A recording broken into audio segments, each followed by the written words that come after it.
like to lead 2s, 3s, 4, 5s. If you're a 1, you can only lead 0s. It doesn't make you a bad person. You just need to focus on 0s. The problem is you are 1 trying to lead 3s. But when you become the right person and you become a 10, you become a leader. Why? Because 9, 8, 7, 6, 5, they follow you. So listen to me. When we leave, I'm going to walk you through some stuff, but before we leave, I just need you to be the right person. So I was listening to a young lady, on Instagram with my wife, and she was like, well, why do men do this, do this? My wife was like, I don't know why my wife was talking to Instagram. I was like, sweetheart, she can't hear you. But my wife was like, young lady, you're not dealing with men, you're dealing with boys. So you're having problems. And I said to my wife, I was like, wow, we've been married 31 years. And as I became a man, my wife started doing things that she wouldn't do when I was a boy. And my professors started doing things they wouldn't do when I was a boy. And businesses started doing things for me that they wouldn't do when I was a boy. But when I became a man. And so for those of you who, I don't want you to think leadership is you're over somebody. I don't want you to think leadership is a title, because it's not. Leadership is you become. So I want to say it one more time. We're going to get started. He had said to me the other day, I was speaking somewhere, and he was like, a marriage thing. And he was like, man, I can't wait to get married. I was like, whoa, relax. He's like, I'm trying to find love. I was like, you can't find love. Like, it's nowhere. Like, if you could find it, I would tell you where it is. But you can't find it. I said, here's what I want you to do. I want you to spend time becoming a man. And somewhere in this world, she's becoming a woman.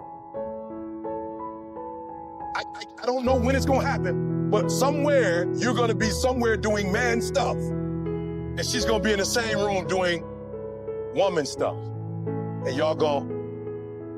As a matter of fact, here's what blew my mind, right? I just figured this out about 3 or 4 years ago. I've been with Dee Dee since 90, we got married. 87, we started dating. Some kind of way my wife and I were talking about 3 years ago. And I come to find out that my wife's mother was close to my family. I didn't know her. And my wife was at the same funeral with my 5-year-old cousin when he died. I was about 7 years old. She was 6. We were literally in the exact same location at 6 and 7 years old. We both were at the funeral, but we didn't get married or meet each other then because we were both kids. But when we both grew up and realized what we wanted to do in our lives, we collided at a church and we went to college together and got married after our freshman year. Today is about becoming. And once you become, you won't. So I'm not number one in the world. Listen to me. I see you. I'm not number one in the world, guys, because somebody told me to go on YouTube. Nobody told me to go on YouTube. There was a recession. Ford, GM, Chrysler went down, and I just thought, what up? I just started motivating people on Monday. It's your boy, E.T. Bump, thank God it's Friday. There is no thank God it's Friday without thank God it's Monday. You don't have no money on Friday if you ain't went to work on Monday. There's no partying if you broke. So let's not focus on Friday. Let's focus on Monday, because if we have an explosive Monday, we can have a phenomenal weekend. And the world started listening to my stuff. And then I went from doing it on Monday because the world was loving it. I'm walking through the airport. People like, what? Do that thing you do. I'm like, what? The what up? I'm like, that's corny. Like, bro, I'm from the D, bro. I don't be just walking around doing that. I just do that. That's like asking JJ Dynamite every time he's walking around. Like, bro, I don't do that, bro. That's corny. It was like, no, do it though. And I was like, all right, what up? I'm in the airport feeling crazy. What up? It's your boy, E.T. And the world started loving it. So guess what I do? I started doing it every day. And then I started doing it twice a day. Then I started doing 3 times a day. That's just what I'm saying. 120. Nobody told me to do that. I just started developing. How did you get so much content? I was just reading a whole bunch of books. What makes the great great? I was just reading books. So here's what I need you to do for me. I need to develop the whole you. Why? Because when you look at this building, right, this is crazy. On the left side, this is what the building looked like. on the left side. And I wish you could see the big pictures, like palm trees, the ocean is right there. This is in Miami. It's beautiful. But when we look on the left side, what happened was somebody was more concerned with the glass on the outside. Somebody was more concerned with the countertops. Somebody was more concerned with the marble floor. Somebody was more with the chandeliers. And they came in and saw it and spent thousands of dollars to be in this. Somebody didn't do the real work. And one day, because they didn't do the real work, the whole building crashed down. You say, Eric, the whole building didn't crash down. It's just the right side. Listen to me very closely. When the right side came down, guess what happened? Everybody lived on the left side, got out of it. So the whole building crashed. What I'm telling you today is you can make money if you want to. And if all you do is make money, I promise you, you're going to crash. Why? Because money does not solve every challenge. When my wife got MS, I couldn't just sprinkle money over her. When my wife got MS, we had to go to prayer. We had to go to God. And people said, when Dee Dee got MS, Eric, it didn't look like it bothered you. What happened? I said I had been praying for 20 years at 3 o'clock in the morning, every day, 20 straight years. So when she got sick, I just got up the next day and took it to God. And if you see Dee Dee today, you wouldn't even know she had MS. Why? Because prayer solves some things money can't. But I can't.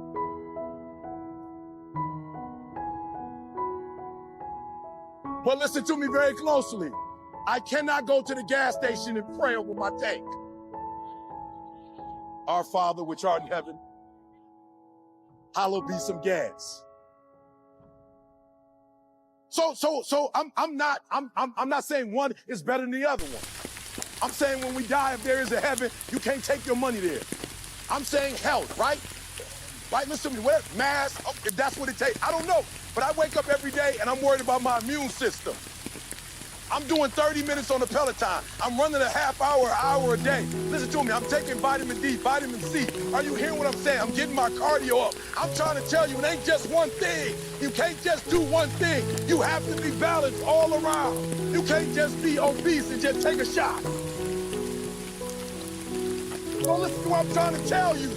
I'm telling you the truth. I can be like an entertainer and tell you a lie. You got to do the whole thing. Why don't you develop you? Why don't you develop you? They've developed a company, a phenomenal company. Now it's time for you.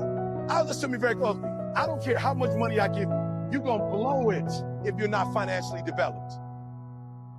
What do you mean by that, Eric? Here's how I blew up. I blew up because just maybe last 2020, my wife MS, so I moved her to California only in the winter. It's a vitamin D deficiency, so we live in California in the winter. It's rough in Detroit on her body. Listen to me very closely.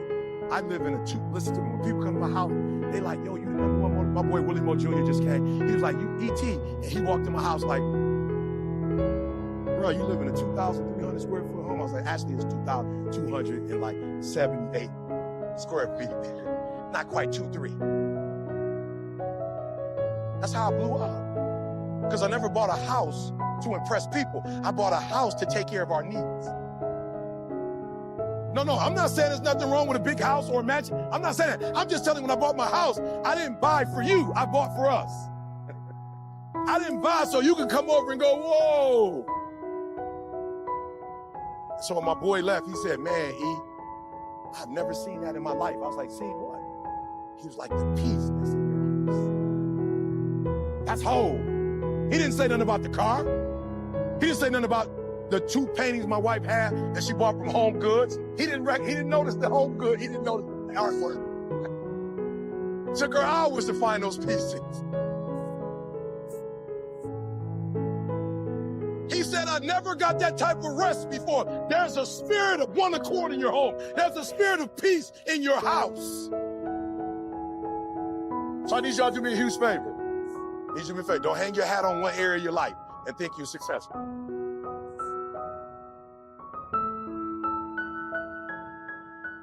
Listen to me very closely. My grandma taught me when I was young. My grandma had 14 kids who all had kids. You can eat as much food as you want at the house. But if I swear one of y'all little jokers take something out this house, you get in the business in front of your mama. Don't take no food out of my house. You can eat as much as you want when you here, but do not pack a plate.